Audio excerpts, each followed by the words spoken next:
ನಿಮಗಿದು ಗೊತ್ತೇ, ಮುಳ್ಳನ್ನು ಮುಳ್ಳಿನಿಂದಲೇ ತೆಗಿತೀವಿ ಅನ್ನೋ ಗಾದೆ ಮಾತು ನಿತ್ಯ ಸತ್ಯವಲ್ಲ. ಬೆಟ್ಟಿಂಗ್ನಲ್ಲಿ ಕಳೆದು ಹೋದಂಥ ಹಣ ಮತ್ತೆ ಬೆಟ್ಟಿಂಗ್ ಆಡಿ ಪಡಿತೀವಿ ಅನ್ನೋದು ದಡ್ಡತನದ ಮಾತು. ಬೆಟ್ಟಿಂಗ್ ಒಂದು ವ್ಯಸನವಿದ್ದಂತೆ. ಬೆಟ್ಟಿಂಗ್ ಜೂಜಾಟವೂ ಹೌದು. ದ್ವಾಪರಯುಗದಲ್ಲಿ ಸಾಕ್ಷಾತ್ ಕೃಷ್ಣ ಪರಮಾತ್ಮ ಪಾಂಡವರ ಪರವಾಗಿದ್ದರೂ ಜೂಜಾಟದಲ್ಲಿ ಪಾಂಡವರು ಎಲ್ಲವನ್ನೂ ಕಳೆದುಕೊಂಡು ನಾನಾ ಕಷ್ಟಗಳನ್ನು ಅನುಭವಿಸಿದರು. ಜೊತೆಗೆ ಯುದ್ಧವೂ ಮಾಡಬೇಕಾಯಿತು. ಬೆಟ್ಟಿಂಗ್ನಲ್ಲಿ ಶ್ರೀಮಂತರಾಗ್ಬೋದು, ಬೆಟ್ಟಿಂಗ್ನಲ್ಲಿ ಕಳೆದು ಹೋದಂಥ ಹಣ ಮತ್ತೆ ಮರಳಿ ಪಡಿಬಹುದು ಅಂತ ಹೇಳಿಕೊಟ್ಟ ಮಹಾಶಯ ಆದರೂ ಯಾರು ಸ್ವಾಮಿ ತಮಗೆ?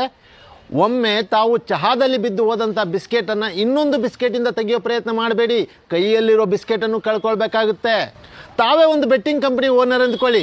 ನಾನು 1 ಲಕ್ಷವನ್ನು ಬೆಟ್ಟಿಂಗ್ನಲ್ಲಿ ತೊಡಗಿಸಿದಾಗ ತಾವು ನನಗೆ 1 ಲಕ್ಷಕ್ಕೆ 2 ಲಕ್ಷ ಕೊಡ್ತಿರೋ ಅಥವಾ ನನ್ನ 1 ಲಕ್ಷವನ್ನು ಲಪ್ಟಾಯಿಸೋಕೆ ಪ್ರಯತ್ನ ಮಾಡ್ತಿರೋ? ಯಾರೂ ನಮ್ಮನ್ನು ಶ್ರೀಮಂತರಾಗಿ ಮಾಡೋದಕ್ಕೆ ಬಂದಿಲ್ಲ.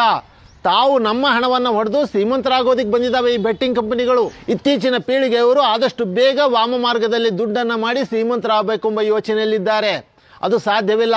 ಕಷ್ಟಪಟ್ಟ ದುಡ್ಡು ಮಾತ್ರ ನಮ್ಮ ಜೊತೆಗಿರೋದು. ಹಾಗಾಗಿ ನಾವು ಈ ಬೆಟ್ಟಿಂಗ್ ವ್ಯವಹಾರವನ್ನು ಬಿಟ್ಟು ಕಷ್ಟಪಟ್ಟು ದುಡಿದು ನ್ಯಾಯಯುತವಾಗಿ ಸಂಪಾದನೆ ಮಾಡೋಣ ಎಂದು ಹೇಳುತ್ತಾ, ಈ ಭಾರತ ದೇಶದಲ್ಲಿ ಬೆಟ್ಟಿಂಗನ್ನು ಬ್ಯಾನ್ ಮಾಡೋದಕ್ಕೆ ಸಾಧ್ಯವಿಲ್ಲ. ನಾವೇ ಬೆಟ್ಟಿಂಗ್ ವ್ಯವಹಾರದಿಂದ ದೂರವಿದ್ದು ನಾವು ಹುಷಾರಾಗಿರಬೇಕು ಮತ್ತು ಇತರರನ್ನು ಕೂಡ ಎಚ್ಚರಿಸಬೇಕು ಎಂದು ಹೇಳುತ್ತಾ, ಈ ವಿಷಯ ತಮಗೆ ಉಪಯುಕ್ತ ಅನಿಸಿದರೆ ಮತ್ತೇಕೆ ತಡ, ನನ್ನ ಖಾತೆಯನ್ನು ಅನುಸರಿಸಿ.